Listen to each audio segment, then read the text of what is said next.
Good morning, I'm Jacqueline Matter. It is 4 a.m. on this Thursday, July 30th. Thanks for starting your morning with us right here on Fox 5 and streaming on Fox Local. Here's what's happening today. The hunt for a suspect in a deadly double shooting in D.C. Gunshots ringing out in broad daylight. What we're learning from investigators this morning. Plus, the urgent campus alert at George Washington University. The surveillance footage police want you to see in the search for a sexual predator. And details on the multi-billion-dollar facelift coming to Dulles International Airport. A look at the plan to completely transform one of the region's busiest airports. Fox 5 Mornings at 4 a.m. starts right now.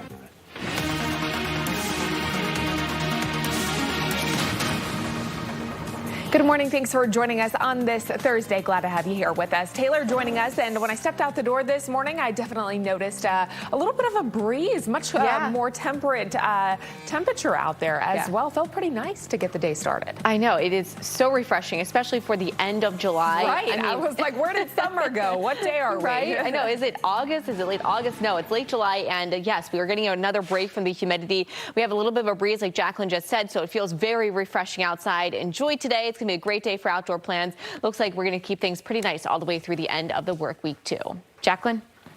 Taylor, thank you. Happening today, a court hearing expected for the son of former Commanders coach and current Kansas City Chiefs offensive coordinator Eric Bieniemy. Elijah Bieniemy is accused of shooting his mother twice inside of their Ashburn, Virginia home on Sunday night. He faces malicious wounding charges. This morning, his mother, Mia Bieniemy, is out of intensive care. Our Melanie Alnwick will have more coming up in our half hour. In the district, the search is on for whoever is behind a deadly double shooting that happened in broad daylight. Police were called to the scene on 5th Street in Northwest just before 2:30 yesterday afternoon. One man was killed and another is in the hospital fighting for his life. Authorities now searching for a white Honda with red markings and a Maryland license plate. That shooting happened just blocks away from another violent incident that happened in April when a 5-year-old boy and 2 men were shot near N and 4th Street Northwest. Anyone with information is urged to contact D.C. police. Now, a look at some of the other top stories we're following this morning. Fairfax County Police have identified a suspect in an officer-involved shooting in Annandale. Officers were searching for 26-year-old Nehemia Fuentes Banegas in woods off of Suter Lane after a domestic violence call. Police say that he grabbed an officer's gun and tried to disarm that officer. The officer then fired his gun and another fired a taser at Banegas. Banegas was shot and, was not seriously hurt and is now being held without bond. The man accused of crashing a truck into a Sterling home last week is now in ICE custody. Rutilio Zelaya Franco was detained after appearing in court on reckless driving and hit-and-run charges tied to the chase and crash. ICE says agents were trying to stop Franco when 2 people jumped out of the moving truck, sending it crashing into the home on Sherwood Court. Police in Prince George's County calling for help a year after a deadly hit-and-run in Seat Pleasant. They say they are still looking for 2 cars involved in the killing of Antoine Brooks. One is believed to be a dark-colored Toyota Corolla, the other a white Nissan Altima, similar to the one you see here on your screen. Police say Brooks was hit by 2 drivers in the eastbound lanes of Central Avenue in July of last year.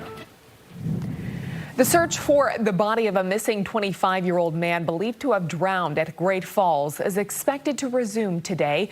This is the 3rd drowning in the Potomac this summer. It's believed that he disappeared in the waters just south of Sandy Landing. This morning, the parents of other drowning victims want authorities to do more to prevent these types of tragedies. It's just devastating. We understand it's protected land. There is no reason that the officials can't do more. There are signs. There's not enough signs. You spend more time patrolling the water trying to find somebody than patrolling the water to keep people out of it. Montgomery County Fire and Rescue officials reminding people it is illegal to enter the river below the falls and that many people don't realize how dangerous conditions can develop. An update now to the 6-year-old boy who nearly drowned at a UDC campus pool last week. This morning, his family says he is no longer on a breathing tube. Adonis Jackson does remain in the pediatric intensive care unit where he is facing a long and uncertain recovery. He was found at the bottom bottom of a pool during a summer camp earlier this month. No lifeguards were on duty at the time of that incident. Several lifeguards and members of the UDC staff are on administrative leave.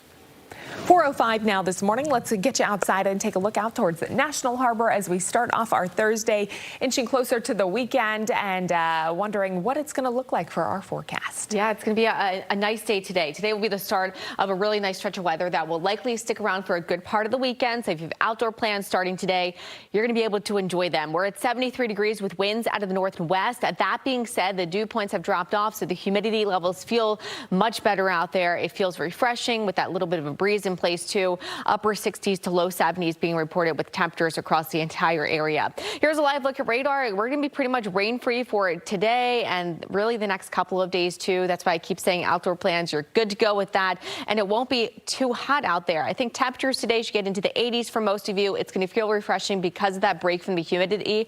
Enjoy it because not very often we get this in late July. We'll mix in a couple of clouds, especially later on this evening. High temperatures today. That's where we'll be at mid 80s for most of you. So slightly below the average high for this time of year of 89 degrees. Looks like tomorrow will return to the 90s and into the weekend. However, tomorrow the biggest difference is that we still won't have that high humidity. However, that humidity will start to creep back once we get into the weekend.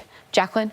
Hey, Larry, thank you. A Fox 5 News alert this morning. The death toll from the 7.1 magnitude earthquake in Japan rising. 23 people now confirmed dead as rescuers continue to search for survivors. A shopping mall collapse killed 6 people. 8 died at a factory where a chimney came crashing down. The Kumamoto region suffered the worst damage. More than 10,000 people are in emergency shelters. An update now in the shooting at a Seattle food festival last weekend. According to investigators there, the 2 bystanders killed in that shooting were not hit by bullets fired from the ghost gun carried by a 15-year-old suspect. Police say the gunfire was likely gang-related, involved several shooters, and left 3 people dead and 4 others injured. Detectives are still searching for additional suspects as that investigation continues. Now to the latest in the war with Iran. An Iranian strike has hit a Chinese firm's building, killing 1 person just hours after Jordan shoots down 5 missiles launched from Iran this morning. An Iranian strike hit in northern Kuwait, severely damaging the structure and killing a worker. Kuwait's military says the new strikes came hours after President Trump vowed to hit Iran very hard. This follows last night's U.S. strikes on dozens of targets belonging to Iran's Revolutionary Guard Corps. Ukraine also putting more pressure on Russia with the backing of the Trump administration. Ukraine has hit oil refineries in Russia and multiple warehouses belonging to Russia's biggest online retailer. Meanwhile, the Senate also trying to hit Russia's economy, threatening countries that continue to buy Russian oil, gas, and other exports. This bill says to Vladimir Putin, your days of war are numbered. You are on the losing side. Better to come to the table now. The momentum is in the Ukrainians' favor. But winter's coming on in just a few months, and there's much more to do. It all follows Ukrainian President Volodymyr Zelensky's meeting with President Trump at the White House, where he asked for more air defense systems. Todd Blanche's chances of becoming the next Senate-confirmed U.S. Attorney General still in jeopardy after the Senate Judiciary Committee postponed yesterday's vote to advance Blanche's nomination to the floor.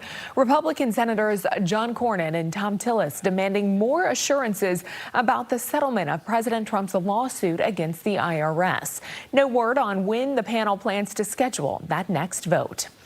A new chapter for the Epstein files. Several groups led by Defiance.org unveiling a bookmobile with all 3.5 million files on Capitol Hill. Just like past pop-ups, people can read the documents in person. The bookmobile plans to hit other cities across the country. Yesterday, South Carolina paid a final tribute to the late Senator Lindsey Graham. For more than 2 decades, Graham represented his home state before passing earlier this month. His sister Darlene Graham will finish out his term. Lindsey Graham was 71 years old.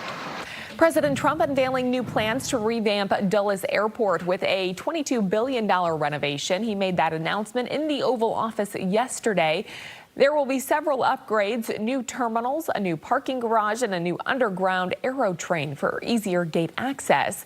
There are also plans to get rid of the mobile lounges known as people movers.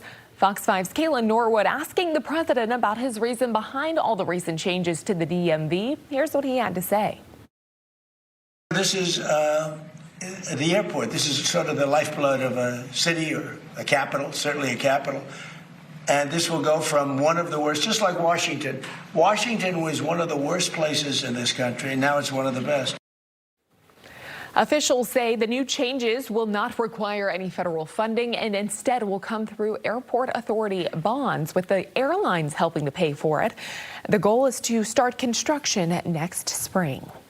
Well, when we come back, D.C. Police and Mayor Muriel Bowser responding to a scathing report about the district's reporting of crime data. Plus, police on the hunt for a sexual predator spotted on the campus of George Washington University. The surveillance video they want you to see to help try to find him. But first, let's check in with Taylor. Following a very active week, we're going to get a break from the humidity today. It's going to be so nice outside. I have a full breakdown of how long this nice weather is going to stick around coming up after the break.